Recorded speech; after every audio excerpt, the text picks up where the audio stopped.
La Fiscalía trabaja con dos testimonios de colaboradores, el de Ricardo Antonio Paredes Reyes y el de Fernando Edmundo Cáceres Andonaire, casi no tocado en la oralización, pero que está en el requerimiento de prisión preventiva. Y frente a un caso de testigos colaboradores, acá usted ya no va a ver al 14, porque el 14 es uno de los que dice que Mario Castillo es insobornable. Recordemos las audiencias que han pasado. El 14 construía todo. Acá, ¿por qué no traen al 14? Se lo vamos a establecer. Acá siguen siendo testigos colaboradores, pero ojo, con nombre y apellido, lo cual también analizaré en su momento. Ricardo Antonio Paredes Reyes y Fernando Edmundo Cáceres Andonaire. Y vamos a discutir reglas de compensación, vicios de eficacia probatoria y ausencia de corroboración.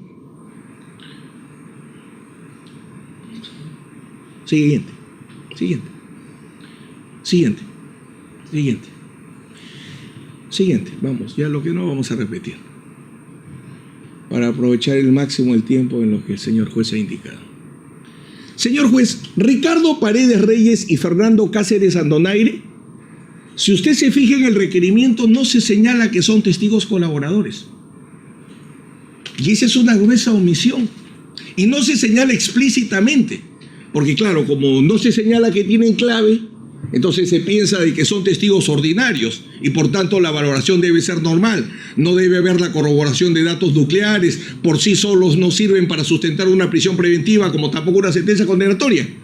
Pero, mire usted, cuando sale no formalizar, esta es la disposición de no formalización ni continuación de la investigación preparatoria.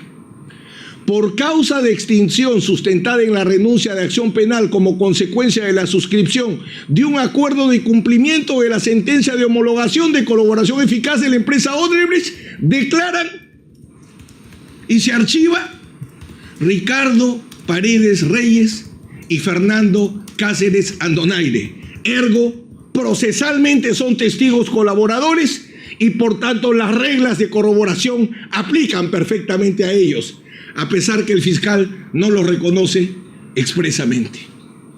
Y por tanto nos vamos a encontrar que todo el mundo de corroboración que trae la Fiscalía, en el caso de Mario Castillo Freire, al igual que con Richard Martin Tirado, nos obliga a hacer recordar que el tema de prueba nuclear, lo que se tiene que corroborar es la prueba esencial basada en dos testigos colaboradores.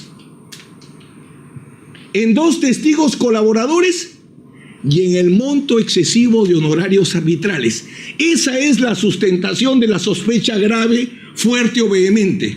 Dos testigos colaboradores y honorarios arbitrales excesivamente altos, injustificadamente altos.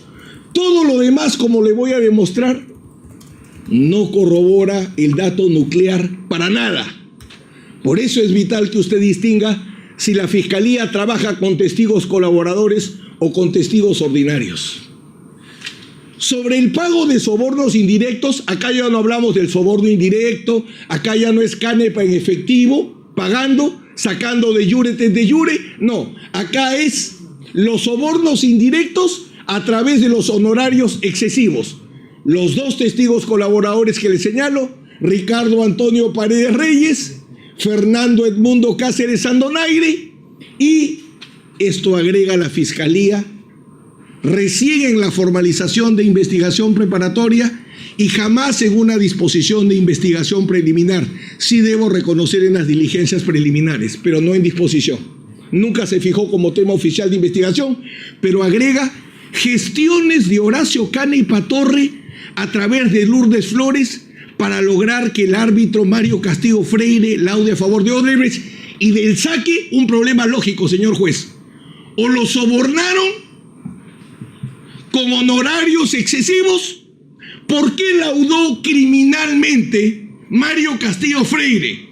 ¿Porque lo coimearon? ¿O porque fue su amigo y dijo, hermano, sírveme? Porque son dos temas completamente distintos. Un primer raíz de ilogicidad absoluto en este caso. Y la Fiscalía sin ningún problema lo plantea y ni siquiera como hipótesis alternativa. Sigamos. Vamos. Ricardo Paredes Reyes. ¿Quién es? Un respetable ingeniero. Y Marco, que es ingeniero. En el momento de los hechos, director de la obra en el proyecto especial Guayaga Bajo Mayo. Este señor, digno magistrado, a casi 2 años de investigación preliminar, lo hacen declarar en secreto. La Fiscalía declara el secreto de la investigación. Puede hacerlo, por supuesto, pero la ley pone un supuesto.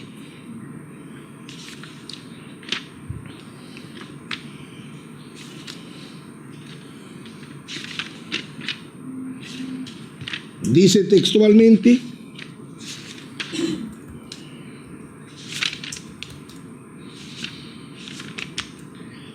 la Fiscalía podrá declarar el secreto de la investigación o reserva de la investigación cuando sea necesario para el desarrollo de la misma. Cuando haya una necesidad. ¿La estableció? No. ¿La trajimos en tutela? Tampoco. Porque nos indilga peligro de obstaculización, ¿no? Los hizo declarar en secreto. Una vez que levante el secreto, lo cual le pido que tenga en cuenta para los temas de corroboración, que son concretamente donde se actúa una prueba legal, pero con déficit a la defensa, para que haya igualdad de armas, el juez tiene que compensar. Acá declararon bajo secreto, o sea, no hubo control por parte de la defensa y menos contrainterrogatorio.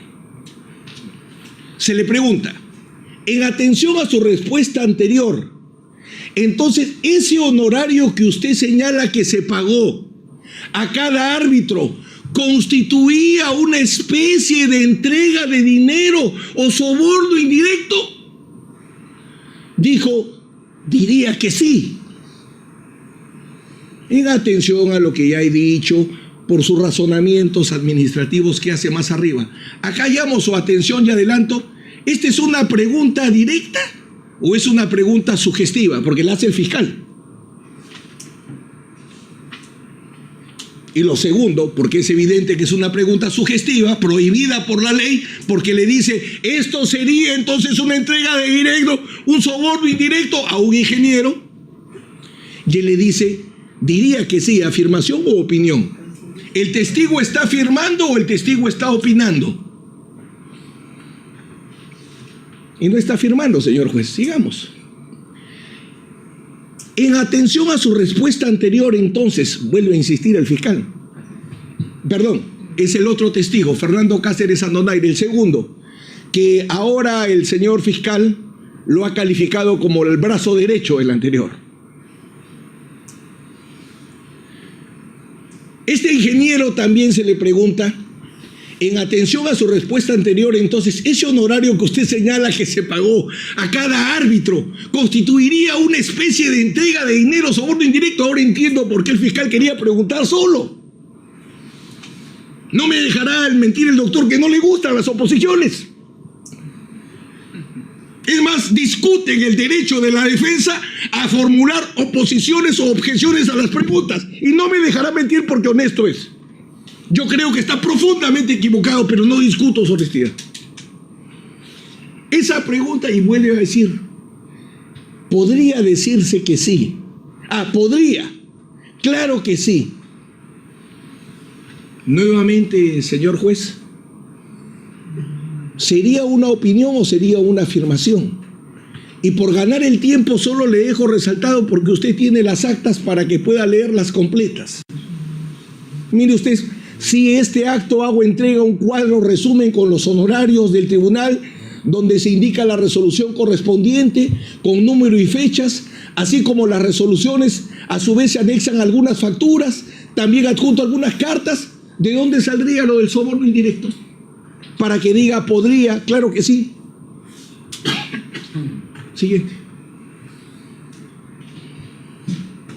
Entonces, respecto al primer cuestionamiento, los dos testigos responden a preguntas sugestivas y dan opiniones respecto a los sobornos indirectos, no afirmaciones. ¿Qué dice el Código Procesal Penal? Porque no es una opinión del defensor.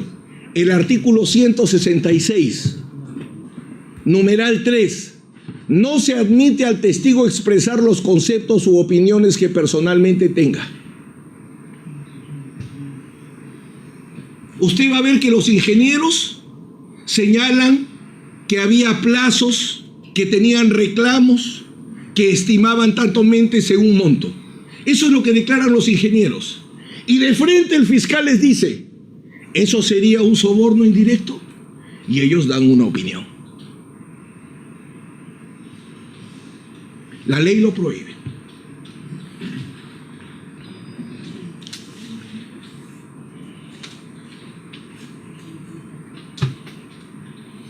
¿Qué utiliza la Fiscalía para corroborar? Como corroboración utiliza a Jorge Simoes Barata. No explica cómo, porque en el caso de Lord decía que era una orden, que Lord le ordenaba. Saavedra no menciona que Barata le ordenaba. Debo asumir que como tenía, ahora nos dijo, es el Lord de San Martín, yo me imagino que tendría que ser que Barata le ordenaba. Pero solo quiero dejar algo concreto porque se insiste en utilizar a Barata.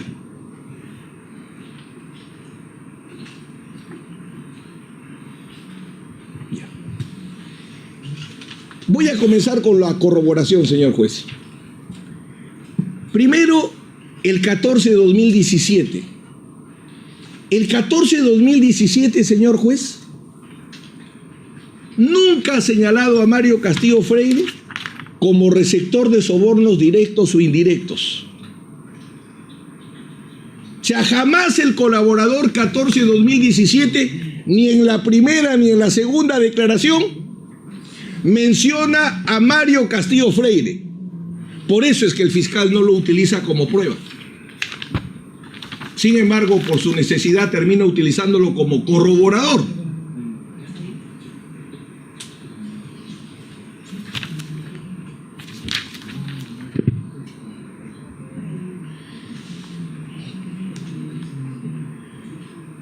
Mire lo que declara el colaborador 14-2017, señor juez, el 4 de enero del 2019, pregunta 105, sobre este arbitraje que estamos analizando, el arbitraje del proyecto Guayaga, Bajo Mayo.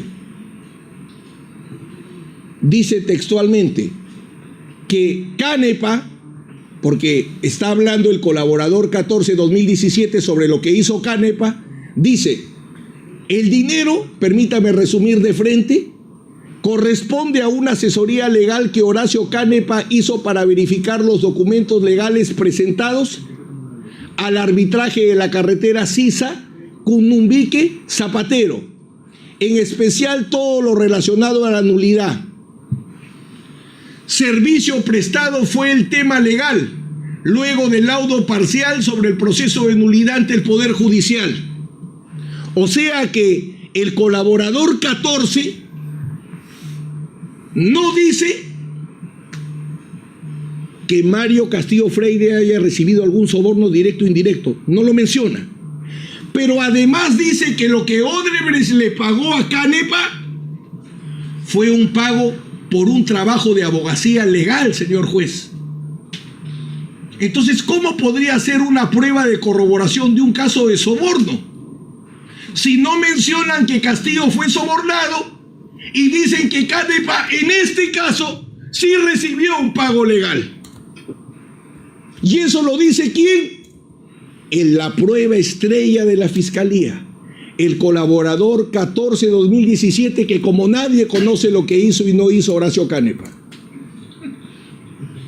Declaración de Jorge Enrique Simoes Barata.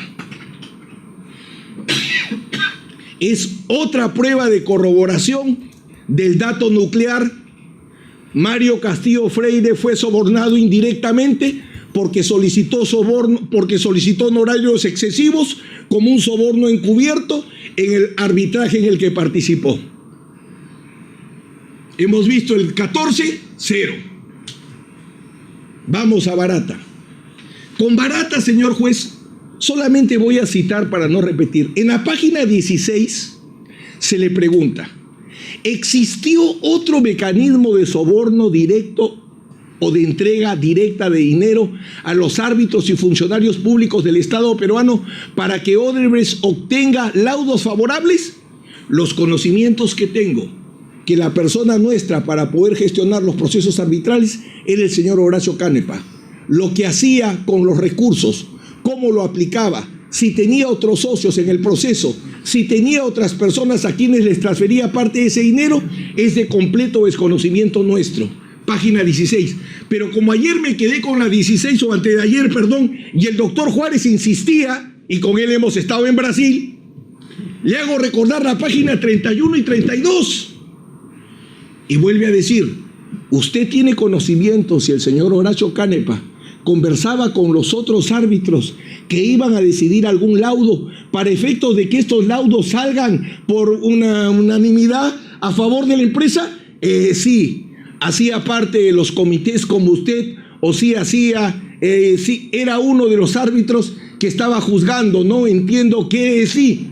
Yo no sé cómo sabría decir si él tuvo contacto con los otros árbitros, si él pagó a los otros árbitros, si él influenció a los otros árbitros. Páginas 31 y 32. Página 53, señor juez, ahora ya no es el fiscal, le pregunta el procurador y la fiscal brasilera le permite volver a preguntar lo mismo. En estos pagos se hicieron para influenciar en los árbitros. Jorge Barata, ese pago, el origen de él era para que el señor Horacio Canepa trabajase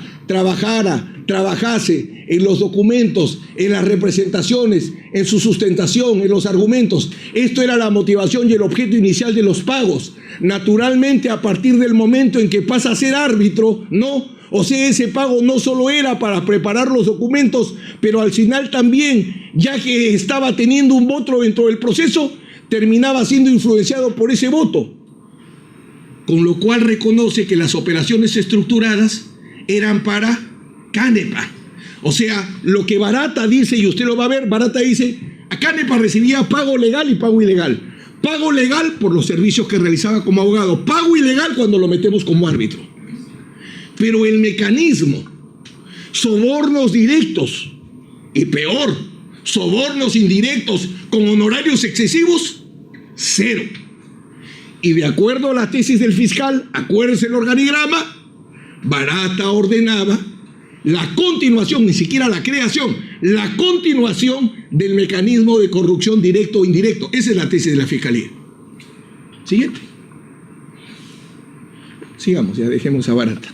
En la 60, en la 61, en la 70, ese es Jorge Enrique Simónez Barata.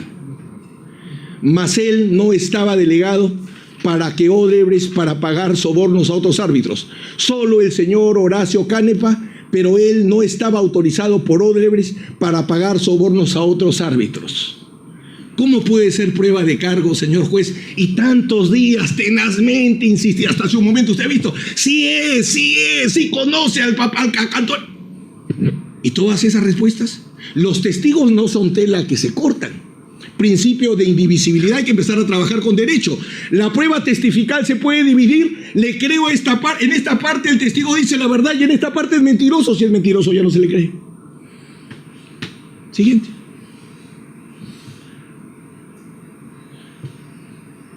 Rita Sabroso, la secretaria, no la menciono, el fiscal la menciona. Héctor García Briones, ¿quién es? El gerente de Caral, porque Odebrecht, señor juez, Odebrecht no litiga directamente en el arbitraje. Contrata a una empresa para que esa empresa se encargue de armar la demanda y litigar. Como que Odebrecht en vez de contratar a un estudio, Odebrecht contrató a Caral. Y la cabeza de Caral era un ingeniero, Héctor García Briones. Por cierto, había abogados también. Héctor García Briones, gerente de Caral. Equipo a cargo de la defensa de Odebrecht, parte demandante. No narra nada sobre sobornos en el proceso arbitral. Cero soborno, cero honorario excesivo. Juan Berlanga, este es clave. Juan Berlanga Zúñiga, abogado litigante. Nosotros lo pedimos como testigo, señor juez, en la investigación preliminar, ya cuando vayan las reglas de compensación, y el fiscal no quiso traerlo. Él era el abogado de Caral. Venga para que declare. No narra pago de sobornos en el proceso arbitral.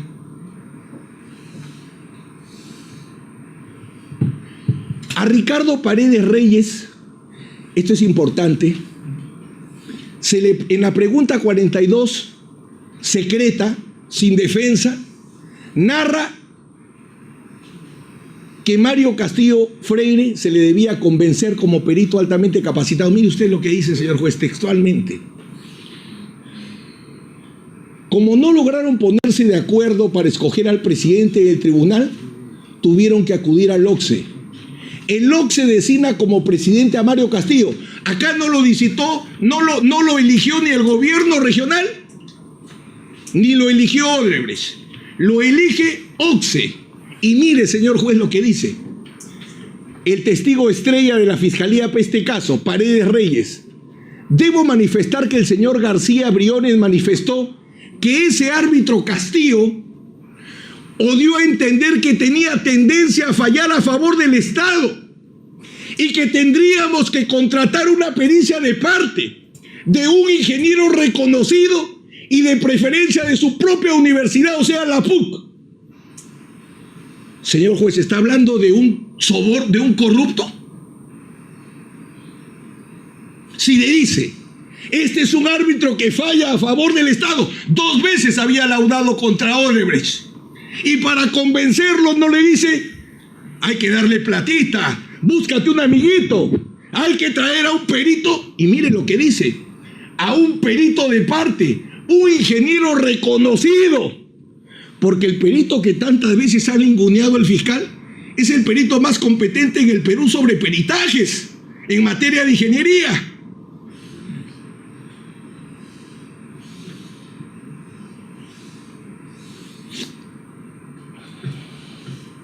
Es más, Ricardo Paredes Reyes, que es el testigo que opina que eran sobornos indirectos, en la pregunta 24 narra desconocer aspectos legales. Solo la parte de abajo, señor juez. Sin embargo, ya preveníamos que este sería un tema de controversia con el Estado, tema que excedía nuestra experiencia y conocimiento, por lo que un ingeniero de nivel medio, Genaro Flores de Planta, con mucha experiencia, me recomendó al ingeniero Héctor García Briones, Caral. O sea, el testigo que la Fiscalía utiliza para que opine que son sobornos indirectos, los pagados como honorarios a un árbitro, dice que no tiene experiencia como árbitro y que le pide consejo a otro colega para que le diga qué hace en el arbitraje. ¿Cómo podría ser entonces su opinión más allá que un testigo no puede opinar, no es perito? Pero no solo su opinión es ilegal, sino que no tiene sustento porque el mismo testigo dice que no tiene experiencia en arbitrajes. Entonces, ¿qué vas a ver de sobornos directos o indirectos o poder calificar los honorarios de un árbitro, señor juez? Que ya hemos visto es bastante complejo. Un ingeniero que se reconoce inexperto en arbitrajes, ¿va a poder calificar la acumulación de pretensiones, que es el otro punto que vamos a ver? ¿O si el monto es excesivo o no? Si él mismo dice que no sabe nada de arbitrajes. Siguiente. Como comencé, en el proceso arbitral 115, y dejo acá copia por favor de los 2 laudos, los votos singulares de Mario Castillo Freire, uno para la Fiscalía y otro para el señor magistrado. Señor juez, en este laudo, donde el tribunal lo integra Horacio Canepa, el cáncer de estos casos, Mario Castillo da voto singular contra Odebrecht, declarando infundadas todas sus pretensiones. Y ese es con el MTC. Ese laudo lo tiene la Fiscalía. Por ese arbitraje lo trajeron al caso a Mario Castillo. Porque el caso, si usted ve, la primera disposición de investigación preliminar era Odebrecht corrupto con el MTC Provías. Por eso nosotros vamos y preguntamos, ¿pero por qué nosotros? Si acá están los dos votos en contra. Y en vez de decirnos que nos vayamos, aparece este del gobierno regional que vamos a ver luego. Ese es el primero. El primero, perdón, es el 1501-133-2008 y el segundo es 1502-134-2008. Los dos son Odebrecht versus el MTC Provías, que es el tipo de laudo supuestamente donde operaba el mecanismo, y en los dos votos singular en contra de Odebrecht. Vamos a las fuentes de información documental. Bueno, las pasamos, en realidad no tiene sentido tocarlas. Las actas de traslado. Vamos de frente a los informes preliminares, señor juez. El informe preliminar 01-2019, que es elaborado por el experto en contrataciones, así se le pone, Eric Saavedra Chávez.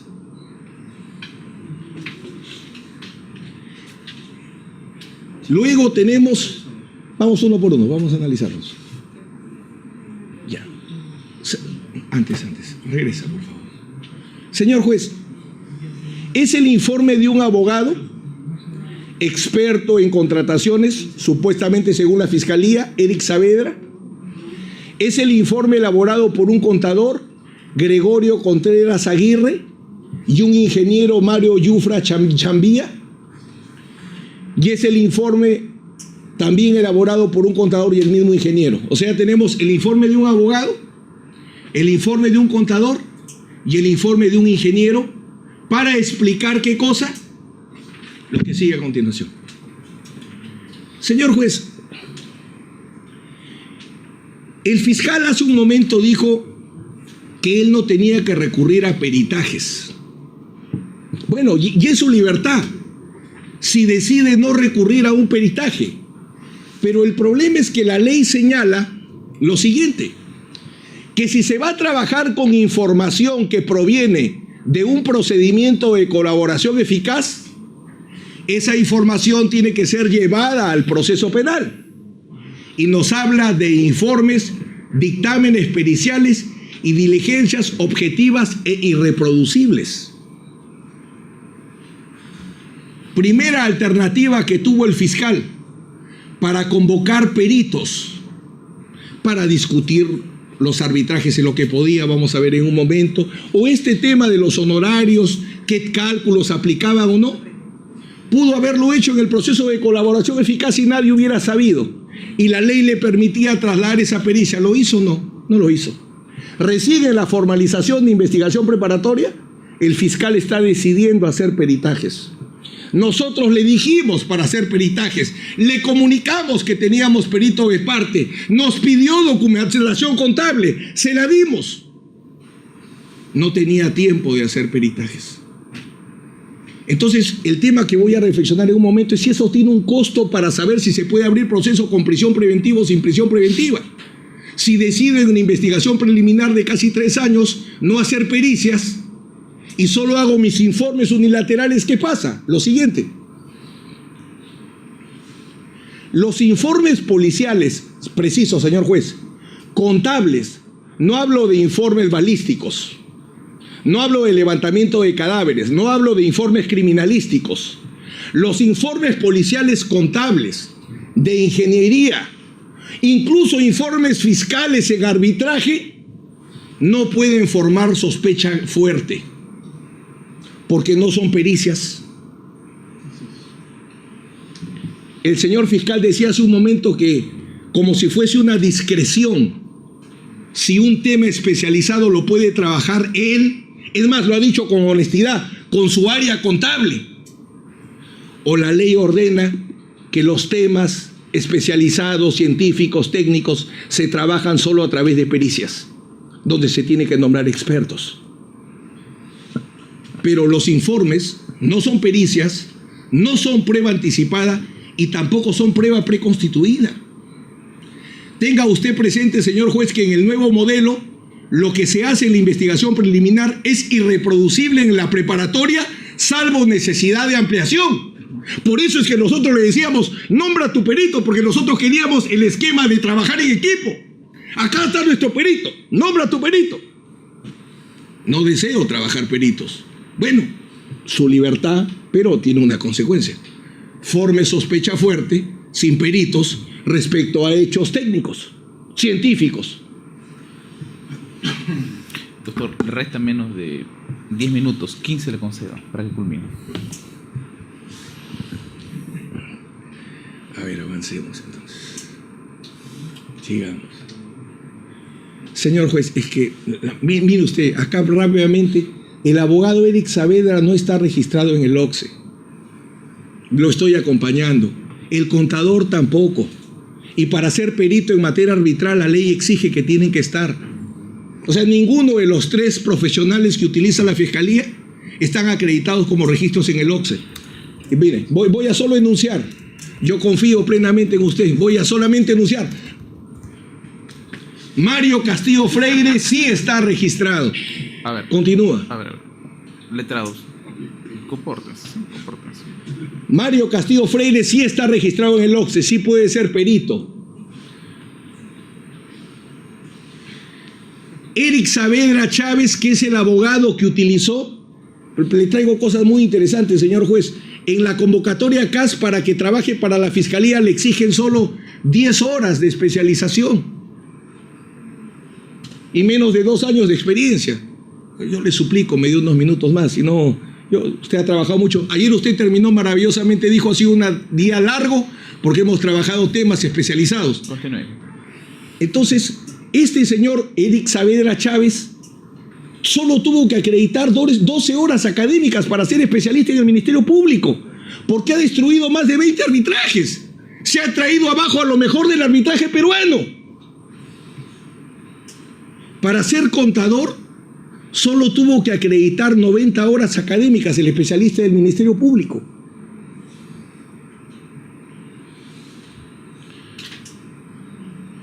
Mire, señor juez, a Edwin Saavedra, el abogado, porque un ingeniero y un contador, no voy a demorarme, no van a examinar un arbitraje, ¿no? No van a analizar las reglas de la prueba de oficio, porque acuérdense que los cuestionamientos son 2. ¿Por qué se acumuló? O sea, analizan la acumulación de pretensiones. Y lo segundo, ¿por qué no se trabajó con una prueba de oficio, existiendo 2 pericias de parte? ¿Acaso el juez de oficio puede sustituir a una de las partes? ¿Cuáles son las reglas de la prueba de oficio? Eso lo conoce un contador o lo conoce un ingeniero, no tendría que ser un abogado. Por eso rápidamente digo, el contador y el ingeniero fuera. Me quedo con el abogado. El abogado lo designaron el 27 de junio del 2019 y su valiente informe lo entrega el 9 de agosto del 2019, estudiando 26 expedientes arbitrales. Solo tuvo 1 día y medio por caso. Seguimos. Avancemos.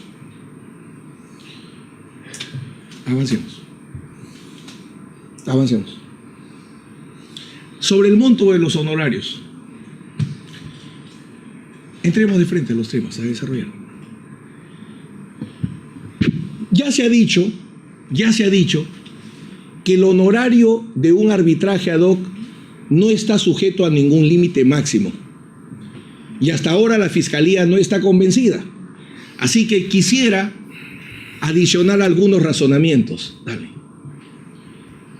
En el acta de instalación que bien ha recordado el señor fiscal hace un momento, del 13 de junio de 2011, se dice: el tribunal arbitral, tomando en cuenta las materias controvertidas del proceso, fija como anticipo de honorarios netos de cada uno de los árbitros 150,000 soles. En el eventual caso que la cuantía de la demanda implique mayores gastos arbitrales a los inicialmente fijados o la complejidad del asunto de la controversia así lo amerite, a sola discreción del tribunal arbitral, la secretaria quedará facultada para hacer una nueva liquidación de los honorarios. Y recuerde, señor juez, que acá las dos partes no están amañadas. Está el gobierno regional de San Martín y el proyecto Guayaga Alto Bajo, que pudo haber reclamado la regla de instalación, por ejemplo. Siguiente. El Decreto Supremo 184/2008, reglamento de la Ley de Contrataciones del Estado, no establecía referencia a tabla alguna para el cálculo de los aranceles. Siguiente. Esto es ratificado por 13 peritos expertos en arbitraje, aportados mediante escrito número 38, inexistentes para la Fiscalía. No los voy a repetir por la velocidad, pero es lo mejor del arbitraje peruano. ¿Qué dice lo que sostienen los imputados? Que siendo árbitros de gran calidad, por ser imputados, ya no están capacitados para que se les crea. Bueno, todos los árbitros señalan exactamente que no existe ese tope para decir el honorario es excesivo si no hay un tope. Los 13 fueron presentados y no aparecen ni mencionados. Lo critican, siguiente, a mi patrocinado, porque el fiscal dice, como fue recusado, debió devolver los honorarios y no los ha devuelto. Entonces, sin desconstruir, diría, ese es un indicio de deshonestidad, es un hombre que se agarra la plata. Eso es lo que demuestra que ha recibido un soborno. Rápidamente. ¿Qué dice la ley para devolver? Primero, él presenta su renuncia, señor juez. El 26 de octubre del 2017, él renuncia al cargo ante el OCSE. Adicionalmente, OCSE declara improcedente una recusación formulada por el proyecto especial Guayaga y Bajo Mayo contra Mario Castillo Freire, justamente porque había renunciado. Siguiente. Ahí está el argumento, está la resolución, obra en el expediente. Sobre la devolución de honorarios, señor juez, el fiscal le ha citado la declaración de Rita María Sabroso Minaya y ha dicho, solo quiero recoger el punto de que no han devuelto, pero no le ha permitido cuál es la explicación legal. Y la explicación legal se señaló en el escrito número 27, pero la Fiscalía no quiere ver la defensa. En los casos de renuncia, es la directiva 012-2016 OCSE, en los casos de renuncia al caso, recusación declarada fundada, etcétera, etcétera, etcétera, a pedido de parte resuelve el OCSE. O sea, la devolución la solicitan las partes y la decide OCSE, no Mario Castillo Freire. Entonces, ¿de dónde el fiscal construye el indicio que como no devolvió, recibió entonces un soborno?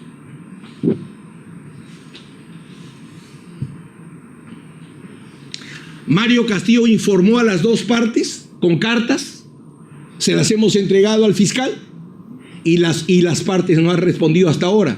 Les ha dicho, tiene que continuarse el proceso, mi renuncia ha sido aceptada, y hasta ahora ni Odebrecht, ni el gobierno regional y el proyecto especial responden ni muestran interés en seguir con el arbitraje.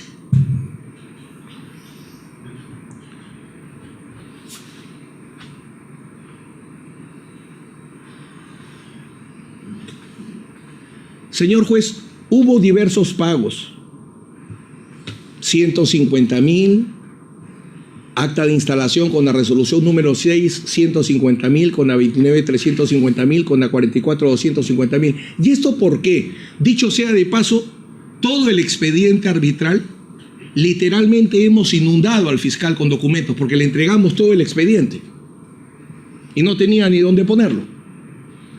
Todo el expediente arbitral ha sido entregado, completito, por nosotros, porque como administraba el estudio el arbitraje ad hoc, acá está, fiscal.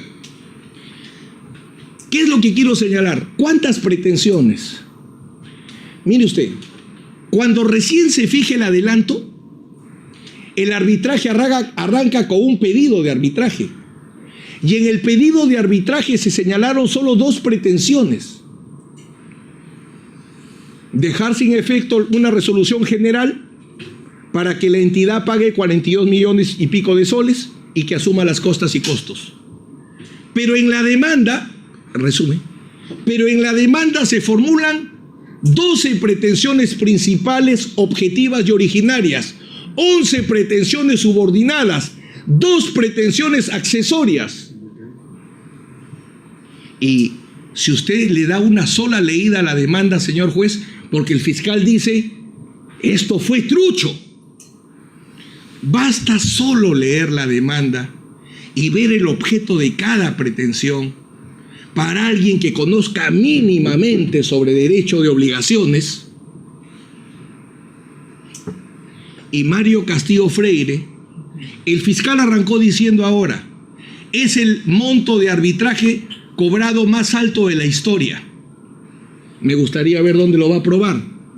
Yo sí represento al autor o coautor, para ser exacto, de la obra más grande de la historia del derecho peruano en materia de obligaciones. Ese es Mario Castillo Freire. Así que está en capacidad de entender qué cosa implica pretensiones principales, subordinadas, alternativas, derivadas de las obligaciones de las partes. Doctor, desarrolla peligro procesal. Sí. Lo va a efectuar. Ya. Vamos al peligro procesal.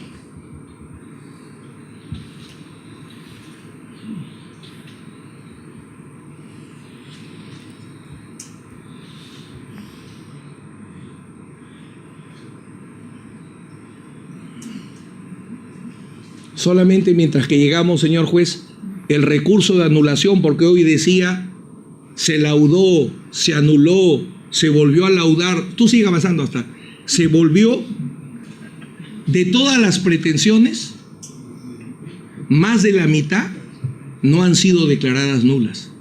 La mayor parte del laudo sigue viva. En mi PowerPoint tengo el número preciso de las fundadas, de las confirmadas, de las anuladas. Por eso es anulación parcial.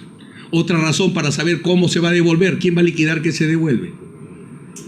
Pero mucha parte de ese laudo el Poder Judicial dijo es correcto, porque es anulación parcial. Ahora sí, vamos a los peligros. El fiscal habla de peligro procesal de fuga. Entremos a los criterios de frente. Él, sostiene que la insuficiencia del domicilio conocido y se basa en la resolución administrativa, ni toco el tema.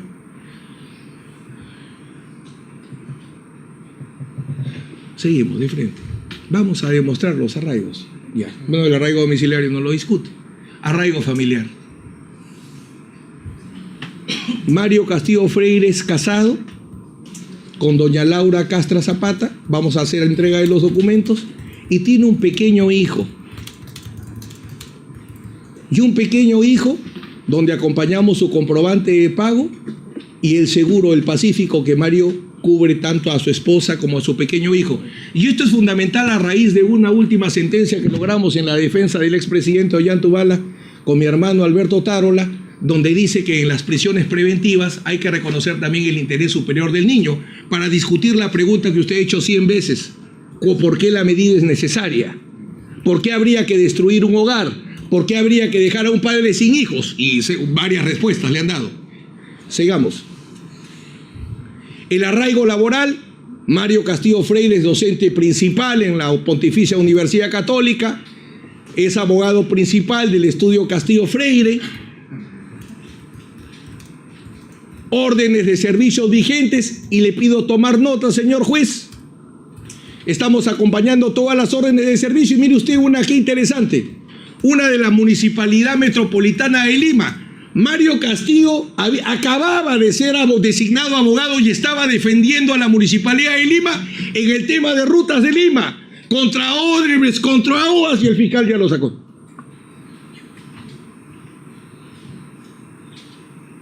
Vamos a ver qué le va a significar, como puede ser reemplazado seguramente por 500 abogados igualitos, como sobran los abogados como él acá en Lima. Entonces, sigue trabajando para el Estado. Facilidades para abondar al país, veamos de frente. Bueno, registros económicos, de frente, los hechos nuestros. Ya, espera un ratito, retrocede. Durante la investigación, Mario Castillo Freire registra solo 2 viajes, señor juez. Una investigación que tiene más de 2 años, ¿eh? Pero prácticamente se aisló, se autoaisló. Del 3 al 9 de octubre del 2018 a Buenos Aires para hacer de lo que vive, de la enseñanza. Por velocidad, señor juez, y por respeto, ponme el cuadro de producción nomás, denme un segundito nomás, con el respeto de los colegas árbitros acá, pero árbitro Castillo, los libros. Va a retroceder, dijo, solo un ratitito, un segundo. Porque se ha dicho que como no tenía una constancia, ¿recuerda usted lo que decía? No, las conferencias no. Sí. 37 constancias en especializaje, arbitraje, contratación del Estado diversa, todo lo estamos haciendo entrega, y autor de 74 libros de arbitraje, no porque sea mi amigo, el mejor árbitro de este país. Y uno de los indicios es que como no tiene un curso, ergo es un incompetente y no puede ser perito. O sea, laudó contra Odebrecht, es de lo más competente en el arbitraje peruano, y todos los testigos de cargo dicen que es insobornable. Señor juez, un punto que le suplico me permita avanzar. Recuerde que acá me están agregando que él es, disculpe que haga una interrupción, finalmente acá no es soborno, sino le decían en la mañana que Lourdes Flores ha hecho gestiones porque Canepa le pide que las haga. El 014, que conoce lo que hizo Canepa, dice que nunca hubo ninguna gestión. No habla de ninguna gestión. Y Lourdes Flores, señor juez, ha declarado, y en la parte pertinente que establezco, dice lo siguiente: al inicio de la diligencia usted me acaba de informar que me ha traído como testigo para hablar si yo he tenido alguna influencia sobre Mario Castillo Freire. Usted no me ha hecho preguntas sobre ese tema, así que yo le quiero señalar, jamás hice gestiones. Luego presenta un escrito Lourdes Flores donde dice, quiero ampliar. Y cuando nosotros nos enteramos, presentamos un escrito y le decimos que se amplíe. Nunca se hizo. Sigamos. Solamente, señor juez, como repito, 2018 un viaje, 2019 un solo viaje. Sigamos. El comportamiento, porque habla del comportamiento. Señor juez, habla el señor fiscal de un acta de inconcurrencia. En el escrito se había equivocado en el requerimiento y había puesto 2, pero eran la misma. Habla del acta de inconcurrencia del 5 de marzo del 2019, por la cual Mario Castillo no habría declarado. Acabamos de presentar lo siguiente. Con escrito 9 del 1 de marzo se solicitó la reprogramación en razón del derecho a la preparación, tiempo para preparar la defensa.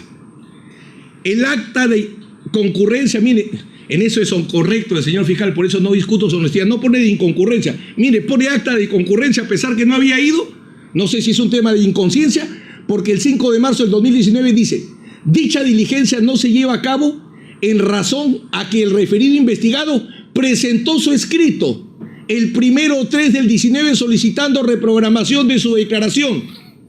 Y en la providencia 427, el fiscal dice, cumple con justificar la inasistencia de su patrocinado a su declaración programada. Teoría de los actos propios. Si justifica la inasistencia, ¿cómo va a ser peligro procesal? La inasistencia, por el mismo fiscal. Justificación y peligro procesal. Regla de los actos propios. El mismo hecho no puede tener significados contrarios. En la providencia 448 reprograma y vamos a declarar, señor juez, y ahí estuve yo, desde las 8:40 de la mañana hasta las 7:19 de la noche, sin almuerzo y sin lonche. O sea, ¿dónde estaría pues la afectación? Mi querido doctor, ¿dónde? Siguiente. Acta de concurrencia le da el señor fiscal. Siguiente. Dice que no cumplimos con requerimientos de información. Yo creo que se ha referido a otro, porque, señor juez, Providencia 508, requerimiento fiscal de exhibición y entrega de documentos.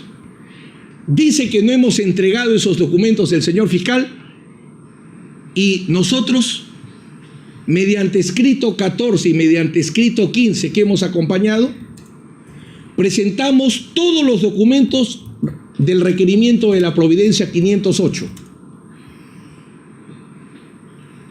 Nos pide carta de renuncia, hoja de vida documentada, certificados, diplomas, resoluciones, etc. Todo lo entregamos con escrito 14 y escrito 15. Y la Providencia 503 que dice que incumplimos, requerimiento de recibos de honorarios. Ese requerimiento ya se ha explicado largamente que fue dirigido a las instituciones y no a Mario Castillo. Culmine, abogado. Sí, avancemos. Estamos acompañando todos los actos de defensa que hemos hecho. Hemos presentado 25 escritos aportando información a lo largo de la investigación preliminar. 17.000 folios hemos entregado y 20 tomos de todo el expediente arbitral ad hoc. Entonces, ¿qué peligro de conducta procesal podríamos tener, señor juez? El señor fiscal en el requerimiento, y con esto termino, él solo nos plantea peligro de fuga, pero hoy ha hablado de peligro procesal y da a entender como si nos atribuyera también peligro de obstaculización, el cual rechazamos por los mismos argumentos que hemos dado respecto al comportamiento procesal. Sobre la proporcionalidad, no ha explicado la necesidad, señor juez. No ha explicado la necesidad. ¿Por qué debe darse prisión preventiva a Mario Castillo Freire? Si arbitró 2 veces contra Odebrecht, si todos los testigos de cargo dicen que no era sobornable, si dice por el costado como alternativa gestiones y Lourdes Flores dice no hay gestiones, el colaborador 14 dice que Canepa no hizo gestiones. Ya ha presentado más de 20.000 hojas, señor juez. Ya lo manifestó, doctor. Entonces, lo que nosotros solicitamos en este caso es que, en aplicación del artículo 271, inciso 4, se declare infundado el requerimiento de prisión preventiva y se le dé una comparecencia simple. Y permítame terminar con esto, señor juez. En este mismo tribunal, cuando defendía a otro colega, Aurelio Pastor Valdivieso, se conculcaba el libre ejercicio de la abogacía y tuvo que ir hasta la Corte Suprema para establecerse que el libre ejercicio de la abogacía no puede ser afectado, como lo dicen centenares de defensas de abogados por procesos por terrorismo, donde por defender personas los confundían con terroristas. Hoy los árbitros, por ejercer legítimamente su profesión de abogados como árbitros, son criminalizados y hoy pretenden ser presos con un requerimiento que no tiene las bases constitucionales y legales señaladas. Por eso solicitamos que se desampare y que se dé solo una comparecencia simple. Señor fiscal, ¿va a hacer uso de la réplica? Sí, señor juez. Lo escucho. Muchísimas gracias. Señor juez, si le contamos la película del Guasón, que es un angelito que tiene un querubín y que incluso le ponemos una música de cuna, al Guasón lo vamos a hacer aparecer como un ángel. Pero la película no hay que contarle con un argumento lleno de galimatías. La película hay que contarlo como se soporta en la documentación. Y el Ministerio Público le ha traído a usted un caso muy fuerte. Y en este caso no es una invención. En este caso, señor juez, los mismos directivos de Odebrecht que participaron en este proceso arbitral contaminado son los que han señalado que el honorario encubierto ha sido 1 millón por cada árbitro y eso le facilitaba el interés que tenía Odebrecht. Hoy esa carretera Sisa-Cuñumbuque, de esa gente, de esa población, señor juez, es una carretera que ni siquiera tiene las condiciones viables para que pueda transitar, y la población de ese sector de Sisa, Cuñumbuque, Zapatero no se beneficia. Vea usted los reportajes que están en YouTube y miremos el descontento social que tiene la gente. Dice, con esos arbitrajes de la historia, con unos arbitrajes que son los mejores arbitrajes peruanos.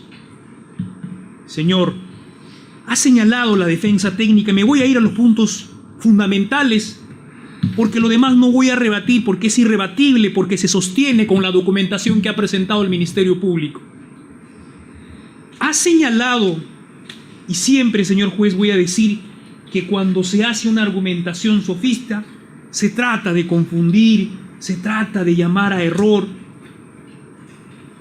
Ha señalado que Ricardo Antonio Paredes Reyes y Fernando Cáceres Andonaire, cuando vinieron a declarar al Ministerio Público, vinieron como testigos y que nosotros le hemos tomado su declaración en reserva.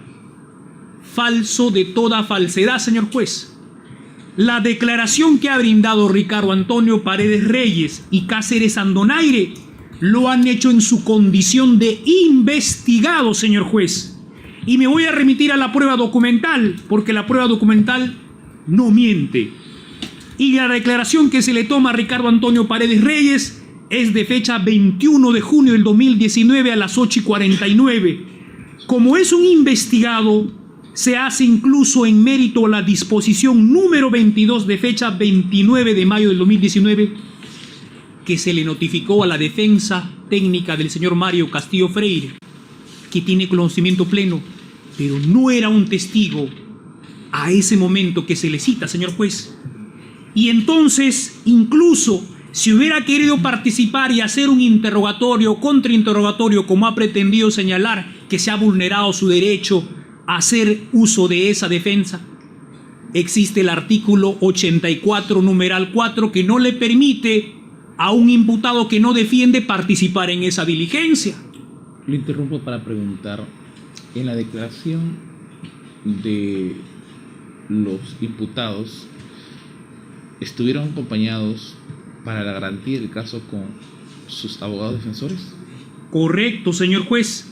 Y en este momento incluso voy a alcanzar la misma acta en original. Estuvo presente como abogado defensor Marco Antonio Bustín Sasuí, con registro de colegiatura 05332.